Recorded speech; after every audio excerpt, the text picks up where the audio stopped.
योगी सरकार का हथौड़ा जैसे ही चलता है, विपक्ष की छाती पर सांप लौटने लगते हैं। जैसे ही सर्वे का फैसला आया, सियासत तेज हो गई। सर्वे के आदेश से मुस्लिम कम और हिंदू ज्यादा परेशान हैं। सर्वे का आदेश आते ही मुस्लिमों के सरपरस्त नेताओं की आंखें खुल गई। लेकिन अब ये लैंड जिहाद नहीं चलेगा। वक्फ की आड़ में जो लैंड जिहाद का नया बीज इन्होंने बोया था, वो फल नहीं दे पाएगा। खासकर यूपी में तो बिल्कुल नहीं।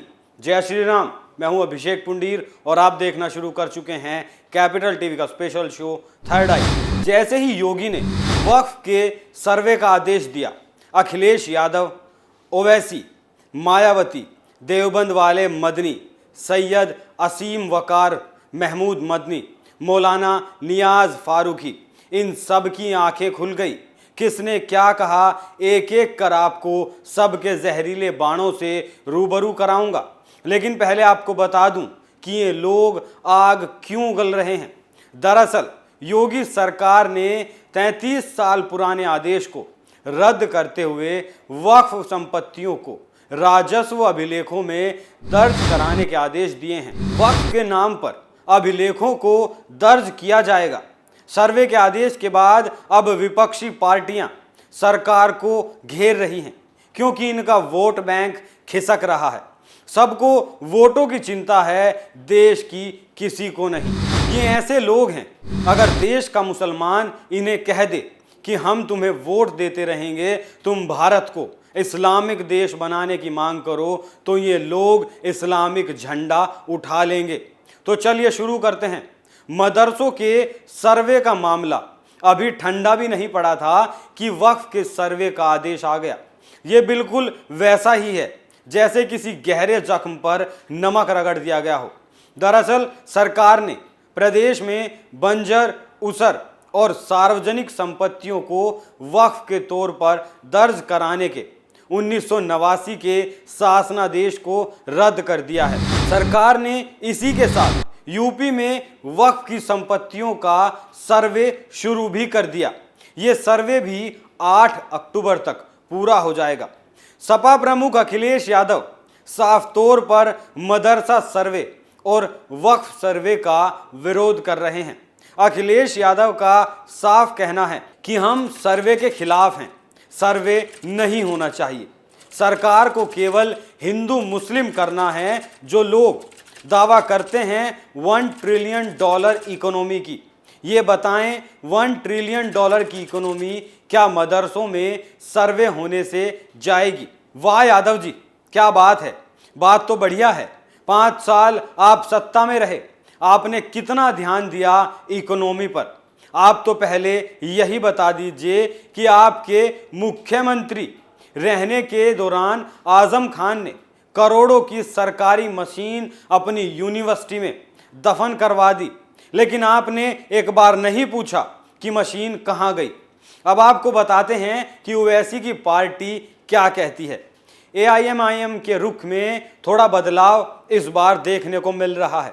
वो मदरसा सर्वे की तरफ वक्फ सर्वे का मुखर विरोध नहीं कर रही, लेकिन योगी सरकार की मंशा पर सवाल जरूर खड़ा कर रही है। AIMIM के नेता आसिम वकार कहते हैं, पिछले 15 सालों में सिया और सुन्नी वक्फ बोर्डों में बड़े घोटाले हुए हैं। सिया वक्फ बोर्ड के पूर्व चेयरमैन ने तो घोटालों का रिकॉर्ड ही तोड़ दिया। मामले में CBI जांच हुई, FIR हुई। आसिम वकार ने पूछा कि वो रिपोर्ट कहां है, कब वो घोटालेबाजी में जेल गया। आसिम वकार ने कहा कि सुन्नी वक्फ बोर्ड के चेयरमैन बसपा सरकार में बने थे, समाजवादी की सरकार में भी वही चेयरमैन रहे, बीजेपी की सरकार आई तो उसमें भी वही चेयरमैन थे, दोबारा बीजेपी की सरकार आई, फिर से वही चेयरमैन है। उन्होंने कहा कि ईमानदारी से जांच हो तो बड़ा हेरफेर मिलेगा। ये बात AIMIM की तरफ से कमाल की आई है। इनका ये भी कहना है कि सरकार मंदिरों का भी सर्वे कराए। मंदिरों के पास भी तमाम जमीनें हैं। ये लोग खुद ही मान रहे हैं कि वक्फ में घोटालेबाजी चल रही है, और वो भी सोच से परे। और रहा सवाल सजा का। तो ये सर्वे इसीलिए चल रहा है जिससे इन घोटालेबाजों को सलाखों की रोटियां भी दिखाई जा सकें। अब इन साहब को मंदिरों की सच्चाई से भी जरा थोड़ा रूबरू करा दूं। तो सुनिए वकार साहब, इस देश में करीब 4000 मंदिर ऐसे हैं जिन पर सरकार का अधिकार है।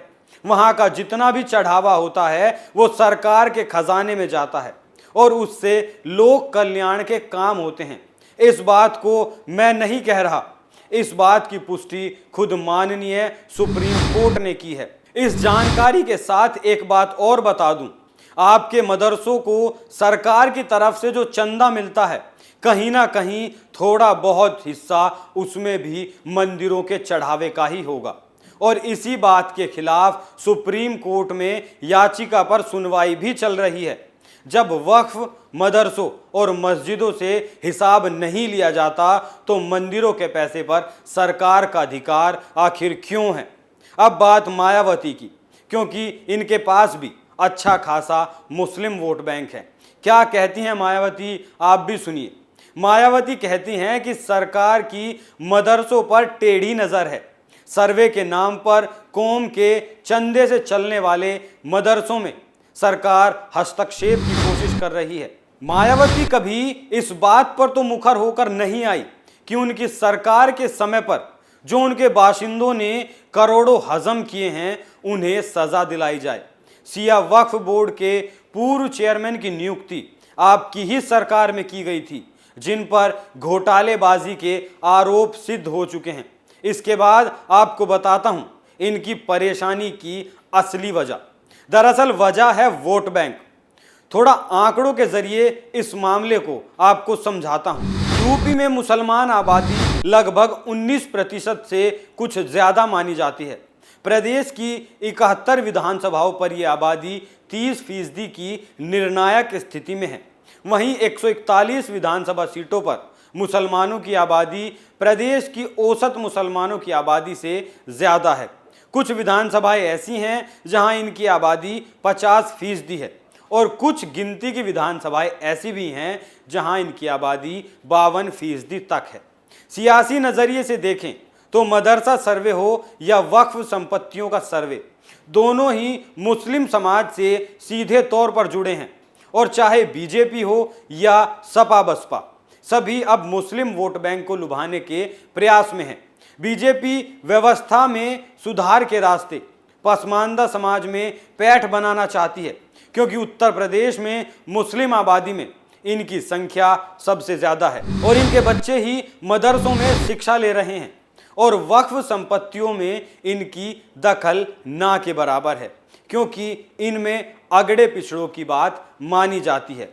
ये लोग भी पसमानदा मुसलमान को पिछड़े मुसलमान के तौर पर देखते हैं। वहीं दूसरी तरफ अखिलेश यादव की सपा मुस्लिम समाज की पहली पसंद रही है, इसलिए वो इन मुद्दों को उठाकर उनका हितैषी साबित होने की कोशिशें कर रहे हैं। कारण भी है, 2022 के यूपी विधानसभा चुनावों में बसपा सिर्फ एक सीट पर सिमट गई और अखिलेश की सपा ने जो 111 सीटें हासिल की उनमें मुस्लिम वोट बैंक का अहम योगदान रहा है। मायावती ने इस हार के बाद माना कि मुस्लिम वोट बैंक एक मुश्त सपा के साथ चला गया। अब मायावती तेजी से मुस्लिम वोट बैंक को साधने की कोशिश कर रही हैं। लक्ष्य सभी का 2024 का लोकसभा चुनाव है। सारे विपक्ष का टारगेट मोदी है। इनका मानना ऐसा है कि कुछ भी करो लेकिन मोदी को हरा दो। ये मामला इसलिए भी ज्यादा उठ रहा है क्योंकि यूपी में वक्फ संपत्तियों पर अवैध कब्जे बीते दिनों सामने आ चुके हैं। अलीगढ़ में 4138 वक्फ संपत्तियों को चिन्हित किया जा चुका है। इसमें से कुछ संपत्तियों पर अवैध कब्जे पाए गए हैं। इन लोगों को पता है कि अब इनके लैंड जिहाद का पर्दाफाश होकर रहेगा। थर्ड आई में आज के लिए इतना ही। कल फिर मुलाकात होगी एक नए मुद्दे के साथ। तब तक देखते रहिए कैपिटल टीवी। सतर्क रहिए, सुरक्षित रहिए। नमस्कार।